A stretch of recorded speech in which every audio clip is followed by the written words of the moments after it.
你好，我係方榮志醫生，而家喺伊利沙伯醫院內科工作嘅，喺做咗醫生超過30年㗎啦。咁其實我都係出身於一個基層家庭嘅，咁我父母就係其實屋企車衫嘅。佢哋我記得我媽完全冇讀過書㗎，佢喺內地落嚟冇讀過書咯。咁我爸爸就已經係小學畢業咯，就冇讀好多書咯。最初我哋住，我認得我哋係住喺啲深水埗啲唐樓嘅，咁都係4、5層高嗰啲冇 lift 嗰啲唐樓咯。不過好快喺小學我哋就嗰度遷拆啦，咁就搬咗去白田臨時房屋區咯。我記得嗰時仲係啲單層嘅鐵皮屋咯，咁仲係基本上廁所都係要共用嘅。喺屋企就有個細嘅廚房啦。其實細個我父母一直都有觀念咧，就係話同我3個兄弟講就係話要讀多書啊，讀書叻先得㗎。如果你唔讀書咧，即係大個就揾唔到好工做啊！暫取報醫科嘅嗰時有啲同學講話，喂，中大咧講中文嘅咋，面試，係啊，中文啊，咁冇準備嘅，基本上一去到就講英文，同埋問啲問題答唔到嘅，基本上有幾間醫院啊，醫療咩問題啊，其實嗰啲完全都講唔出咯，又唔識得講話屋企人有病咧，想做醫生又冇呢啲，唔會講啲嘢噶嘛，即係基本上冇發生過呢啲事實，咁所以嗰次就唔成功咯。即係佢唔收我咯，咁就跌咗去第2志願啦，咁就讀電腦嘅。咁嗰時其實我睇咗知媽唔開心嘅，咁佢話，不過嗰時我2個哥都入咗大學嘅，雖然唔係醫科啦，咁但係佢就都媽媽都擔心噶嘛，喂，你2個哥讀大學，而家有一日你唔入，就再下年報香港大學嘅大醫科，未必收你噶嘛，咁不如算啦，咁啊讀電腦啦。咁其實我心目中知佢唔開心嘅，咁但係佢又咁我又覺得。咁佢唔逼我啦嘛，咁我就覺得冇所謂啦。咁我其實 at the end 咧，我就入咗中大嘅電腦系嘅。其實個個都玩緊電腦㗎啦，即係唔會真係讀大學先玩電腦㗎嘛。冇似我，唔知好似我咁咧，即係讀大學先未買電腦嘅，學讀電腦喎。其實人哋全部由細玩到大電腦，咁我就根本上唔識。人哋就嗰時仲未興呢啲 notebook嘅，佢好多嗰啲學生都係去嗰啲中大嗰啲電腦嗰啲終端機度做咯，由朝玩到由朝做到晚嘅。咁我又唔係㗎喎。我做完功課我就走啦，即係我感覺咦應該興趣唔係好大喎，起碼我對比之下覺得冇咩興趣咯。咁嗰時又好多謝我一位舊同學嘅，因為佢都係同我一樣暫取。咁佢同我講話：阿方，喂唔係喎，不如我哋再報A level 咯嚇，唔好又報啊，讀緊大學噶咯喎。唔係嘅，你知唔知好多人話你啲暫取生咧逃避 A level 先入嘅咋，咁樣俾人睇唔起啊嚇。咁嘅點啊？再報 A level 咯。考得好，咁咪證明咗你哋唔係逃避咯，咁樣咁佢真咁講，我就咁信佢啦。其實都多謝佢嘅，因為當然有呢個機會，咁佢咁講，咁我一齊再報 A level 咯，都辛苦嘅。嗰時就日頭讀中大讀電腦咁咯，咁放學6點鐘就去新蒲崗嗰啲夜中學度讀翻第2年嘅 A level 課程咯。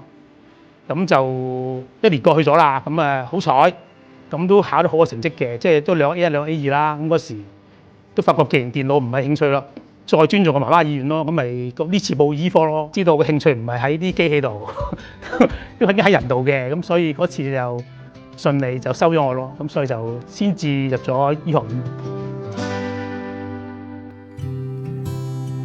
佢嗰陣時應該喺我中3度就過咗身咯，咁佢都係即係都係生癌嘅，咁其實嗰時都。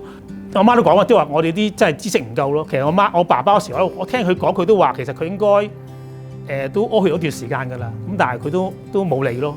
咁後尾就淨係俾人發覺點解眼咁黃嘅？其實我睇翻轉頭，應該嗰時已經有啲，其實嗰時已經因為咁樣之後，其實再睇醫生已經發覺原來係腸癌嘅已經擴散去肝臟咯，肝都已經黃疸咗。咁所以嗰時發現咗開刀都幫唔到咯。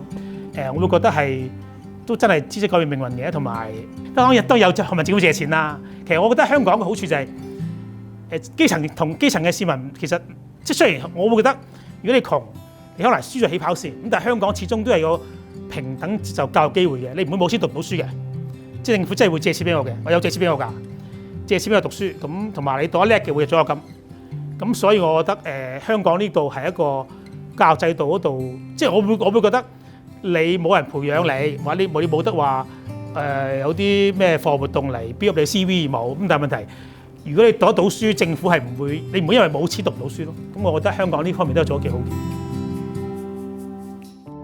點解揀內科咧？其實應該話未畢業或者就諗住幾做外科醫生啦，即係揸刀啊咁樣，即係成日覺得揸刀係威啲噶嘛。你睇啲電視都係嗰啲醫生都係講外科醫生噶啦，即係喺伊利沙伯醫院實習啦。咁嗰時都真係好忙嘅伊利沙伯醫院，可以忙到一晚。我記得當晚係有3個盲腸手術咁樣咯。咁嗰時嗰個醫生就同我講，嗰時做見實習醫生啦，就話阿方我要做3個啊，咁我先做2個，邊做邊教你做。咁第3個我就督導你又做下，咁當一個成傳咁樣啦。咁不過佢做完2個之後就開始佢叫我阿方，咁你幫我埋即係縫合傷口啦。咁啊就等做下一個啦。咁發覺咦點解你啲手勢唔係好似好遲鈍喎？唔係好靚喎，縫得。咁佢就話阿方下一個我先做翻啦，都係咁樣。所以咧喺嗰刻咧，我有個感覺咧，我覺得我應該係冇乜天分嘅。咁我又覺得既然冇乜天分就無謂勉強啦。咁所以嗰時已經有少少打消咗做外科嘅念頭嘅。咁所以都係選擇翻即係內科啦。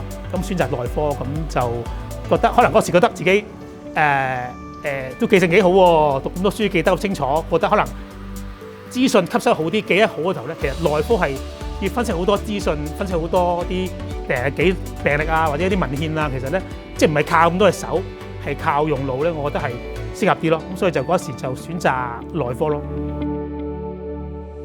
急症都係送去政府醫院嘅中風，我專業係中風嘅時候，咁我覺得如果要學以致用嘅話，我覺得都要喺政府醫院咯。留喺度咪可以幫多啲基層嘅病人咯。其實我真係記得有一個即係消防員咯，都係最後中風都係幫唔到。其實即係醫生都有極限咯，我相信。咁所以我覺得最好都係唔好中風，等我冇生意最好啦，即係唔好俾咁多生意我做。